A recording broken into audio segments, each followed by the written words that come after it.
पूर्व में हम काव्य गुणों के ऊपर चर्चा कर चुके हैं। आज हम काव्य दोष के विषय में पढ़ेंगे। सर्वप्रथम प्रश्न उठता है कि आखिर ये काव्य दोष क्या है, काव्य दोष किसे कहते हैं। काव्य दोष उन बातों को कहते हैं जब काव्य का आनंद लेने में अचानक से कोई व्यवधान या बाधा उपस्थित होती है। ये बिल्कुल वैसा ही है जैसे स्वादिष्ट भोजन करते समय अचानक से ही कोई कंकड़ आ जाता है तो भोजन का सारा मजा किरकिरा हो जाता है। ठीक उसी प्रकार से काव्य में भी जब कोई दोष आ जाता है तो काव्य के सारे आनंद को नष्ट कर देता है। अब काव्य दोष के विषय में साहित्य दर्पण में कहा गया है, रसाकर्षका दोषः। रसाकर्षका दोषः काव्य दोष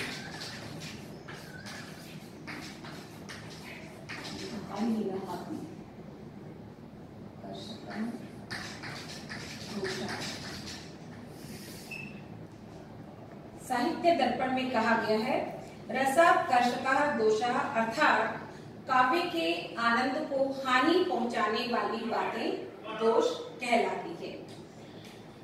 हिंदी में कुछ प्रमुख काव्य दोष के बारे में हम चर्चा करेंगे। इसमें सबसे पहले मैं लेती हूँ शुद्ध संस्कृति दोष।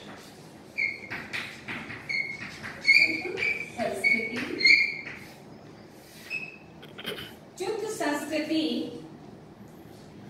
दोष का अभिप्राय है कि जहां पर व्याकरण विरुद्ध शब्दों का प्रयोग किया जाए तब शुद्ध संस्कृति दोष होता है। यहाँ पर संस्कृति से अभिप्राय व्याकरण से है। दो उदाहरण के द्वारा हम इसे आसानी से समझ सकते हैं। पहला है क्षण भर रहा उजाला में, क्षण भर रहा उजाला में। यहाँ पर उजाला शब्द व्याकरणिक दृष्टि से दूषित है। इसका इस प्रकार से क्षण भर रहा उजाला में की जगह होना चाहिए उजाले में।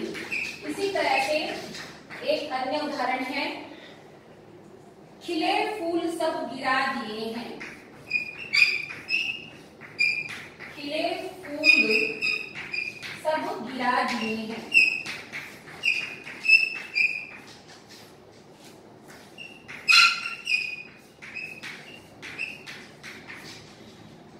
यहाँ पर व्याकरणिक दृष्टि से खिले फूल सब गिरा दिया है, ये व्याकरणिक दृष्टि से अशुद्ध है और इसका शुद्ध होना चाहिए खिले फूल सब गिरा दिए हैं। यह है अपना शुद्ध संस्कृति दोष। दूसरा है श्रुति कटुत्व। श्रुति कटुत्व दोष वहां होता है जहां पर कानों को कटु लगने वाले परुष वर्णों का प्रयोग किया जाता है। इसका एक उदाहरण देखिए, कब कार्तार्थ्य मिले मुझको। दूसरा क्या दोष है, श्रुति कटुत्व।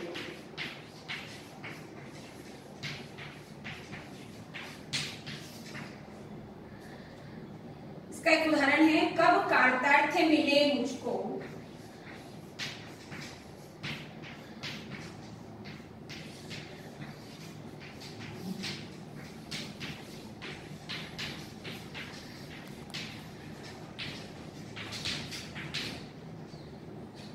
यहाँ कार्तार्थ्य शब्द जो है वो कानों को कटु लगने वाला है, उद्वेगजनक है, इसलिए यहाँ पर श्रुति कटुत्व दोष माना गया है। तीसरा दोष है हमारा अप्रतित्व।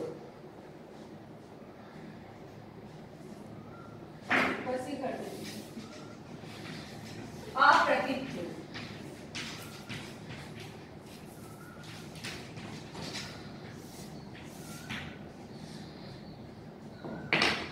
जहां ऐसे शब्द या शब्दों का प्रयोग किया जाता है जो उस अर्थ में किसी विशेष शास्त्र में ही प्रयुक्त होते हैं, सामान्यतः साधारण अर्थ में वो प्रयुक्त नहीं होती। जैसे इसका एक उदाहरण है, तत्व ज्ञान पाकर हुए आशय दलित समस्त। यहाँ आशय का अर्थ है वासना और यह अर्थ साधारण अर्थ में ही, योग शास्त्र में ही प्रयुक्त होता है। इसी प्रकार एक अन्य उदाहरण है, हिय तल बसी दुख देत हैं ये तेरे अनुभव। अनुभव शब्द का अर्थ है चेष्टाएं, और इस अर्थ में यह केवल अलंकार शास्त्र में ही प्रयुक्त होता है, अतः इसमें अप्रतित्व दोष माना गया है। क्लिष्टत्व दोष, जब किसी भी शब्द का अर्थ सहज ही आसानी से समझ में नहीं आए, उसे समझने के लिए बहुत अधिक दिमागी कसरत करनी पड़े, लंबी खींचतान करनी पड़े, तब कहीं जाकर उसका अर्थ निकले, वहां पर ये क्लिष्टत्व दोष होता है। उदाहरण के लिए, हेम सुता पति वाहन प्रिय तुम इसमें रति न फेर। अब इसमें हेम सुता पति वाहन शब्द जो है, इसका अर्थ बहुत मुश्किल से खींचतान करने पर समझ में आता है। हेम सुता यानी हिमालय की पुत्री, पति यानी हिमालय की पुत्री यानी पार्वती, पार्वती के पति यानी शिव, और शिव का वाहन यानी बैल, और व्यंग्यार्थ निकला मूर्ख। तो यह अर्थ आसानी से नहीं, बहुत खींचतान करके समझ में आता है।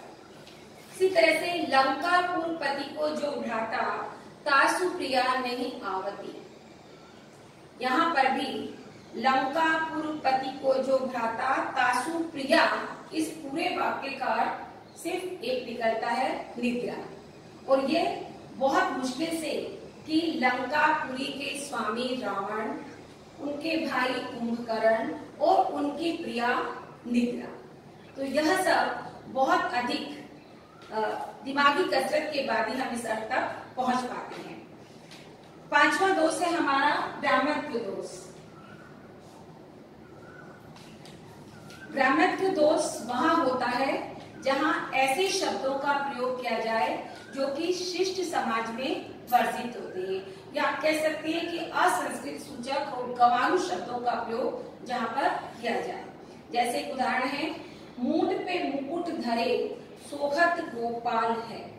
यहाँ पर मूंड शब्द, इसको मुंडी जिसे हम कहते हैं ग्रामीण भाषा में, जो कि गंवारू शब्द है, इसलिए यहाँ पर भ्रामत्व दोष है। इसी प्रकार से एक अन्य उदाहरण है, मच्चक मच्चक मत चलो। अब इसमें मच्चक शब्द शिष्ट समाज में प्रयुक्त होने लायक नहीं है, यह एक गंवारू शब्द है, तो यह इसमें भी भ्रामत्व दोष पाया है। छठा है हमारा अश्लीलत्व। जब घृणा का अर्थ है लज्जा, जुगुप्सा यानी घृणा, और अमंगल सूचक यानी अनिष्टकारी, इनका प्रयोग करने वाले शब्दों का प्रयोग हो तो वहां पर यह दोष पाया जाता है। कभी कभी वाक्य का पूरा भाव जो है वह पीड़ा, जुगुप्सा और अमंगल का सूचक होता है। जैसे एक दो उदाहरण से हम इसे समझ सकते हैं। रावण के दरबार में स्थित अंगद का पाद का वाचार्थ है पैर, परंतु इसका व्यंग्यार्थ है अपान वायु, जो कि जुगुप्सा का व्यंजक, जुगुप्सा यानी घृणा का व्यंजक है। इसी प्रकार से अभिप्रेत पद प्रिया ने पाया। अभिप्रेत पद में प्रेत पद पाया शब्द जो है वो अमंगल का सूचक है। प्रेत पद पाया का अर्थ निकला मर गया, जो कि अमंगल या अनिष्ट की सूचना देने वाला है, इसलिए यहाँ अश्लीलत्व दोष पाया जाता है। इसके पश्चात है न्यून पद। न्यून पद दोष वहां होता है जहां वाक्य में अर्थ को समझने के लिए जिन शब्दों की आवश्यकता होती है उनका प्रयोग न किया जाए, यानी आवश्यक होने पर भी जिन शब्दों का प्रयोग न किया जाए वहां पर ये दोष पाया जाता है। जैसे एक उदाहरण से आप इसे समझ सकते हैं, पानी पावक पवन प्रभु जो असाधु त्यों साधु। इसका अभिप्राय ये निकलता है कि जल, अग्नि, वायु और राजा ये जैसे बुरे व्यक्ति के साथ बर्ताव करते हैं वैसे ही अच्छे व्यक्ति के साथ भी बर्ताव करते हैं, परंतु यहाँ असाधु या साधु के आगे प्रति या साथ जैसा शब्द लगा होना चाहिए, जो कि यहाँ पर नहीं लगाया गया, यानी आवश्यक होने पर भी उन शब्दों को नहीं लगाया गया जो कि अर्थ समझने के लिए आवश्यक थे। अतः यहाँ पर न्यून पद दोष पाया जाता है। अधिक पद, जब वाक्य में आवश्यक न होने पर भी पद या शब्द का प्रयोग किया जाए, या यूं कहे कि अनावश्यक शब्दों या पदों का प्रयोग किया जाए, तब ये अलंकार होता है। जैसे इसका एक उदाहरण है, मन मेरा स्फटिकाकृति निर्मल। स्फटिकाकृति निर्मल की जगह स्फटिक निर्मल ही होना चाहिए, क्योंकि इसका प्रयोग स्फटिक मणि के समान निर्मल। इसमें आकृति शब्द जो है वो अनावश्यक है। अगला अपना दोष है अक्रमत्व। अक्रमत्व मतलब जहां वाक्य के शब्द की क्रम वाक्य रचना की दृष्टि से दूषित हो, या कह सकते हैं कि व्याकरण के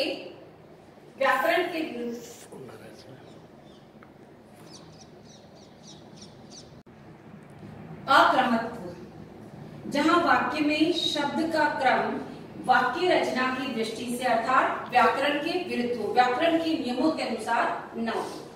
इसका एक उदाहरण है, ए मानुषी भूमि अबानरी करो, जिसका अर्थ निकलता है कि भूमि को मनुष्य और वानरों से रहित कर दूंगा।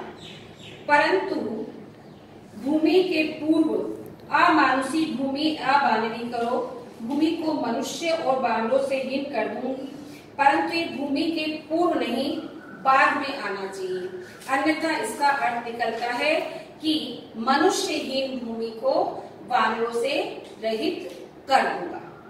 इसी प्रकार से थी सर्व में अधिक मंजुल मुग्धकारी जादू भरी मुरलिका पति राधिका की।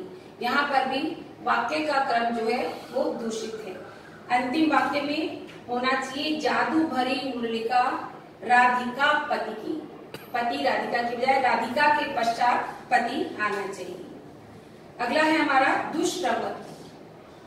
जब वाक्य में क्रम तर्क शास्त्र या लोक शास्त्र के विरुद्ध हो, तब दुष्क्रमत्व दोष होता है।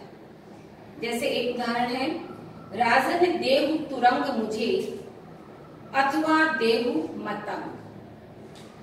अब तुरंग यानी घोड़ा और मतंग यानी हाथी, कि हे राजा या तो मुझे घोड़ा दे दो, और अगर घोड़ा नहीं दे सकते हो तो हाथी दे दो। अब हाथी जो है वो तुरंग यानी घोड़े से अधिक मूल्यवान है, जो घोड़ा देने की भी सामर्थ्य नहीं रखता, वो भला हाथी कैसे दे सकता है। इसलिए पहले जो है वो मतंग शब्द आना चाहिए, मूल्यवान वस्तु पहले मतंग दे दो, अगर ये नहीं दे सकते हो तो तुरंत ही दे दिया जाए। और हमारा आखिरी जो काव्य दोष है वो है पुनरुक्त। पुनरुक्त का अर्थ है वाक्य में एक बार कहे ही अर्थ को बार बार कहा जाए, यानी एक ही अर्थ के द्योतक कई शब्द कहे जाए। जैसे दृश्य बड़ा था रम्य मंजू सुंदर मनमोहन। अब इस वाक्य में रम्य मंजू सुंदर मनमोहन ये 4 शब्द है, उनका प्रयोग किया गया है, जबकि केवल रम्य शब्द ही पर्याप्त था। बाकी ये सभी जो है मंजू सुंदर मनमोहन ये अर्थ की पुनरुक्ति करते हैं। इसी तरह से एक अन्य उदाहरण इसी का, मूर्छी परी सुधी नाही। मूर्छी परी यानी मूर्छित होना, और सुधी नाही यानी होश नहीं होना, दोनों बातें एक ही है। अतः दोनों का एक ही अर्थ निकलता है, इसलिए यहाँ पर भी अर्थ की पुनरुक्ति है। और इसी के पश्चात ये काव्य दोष समाप्त होता है।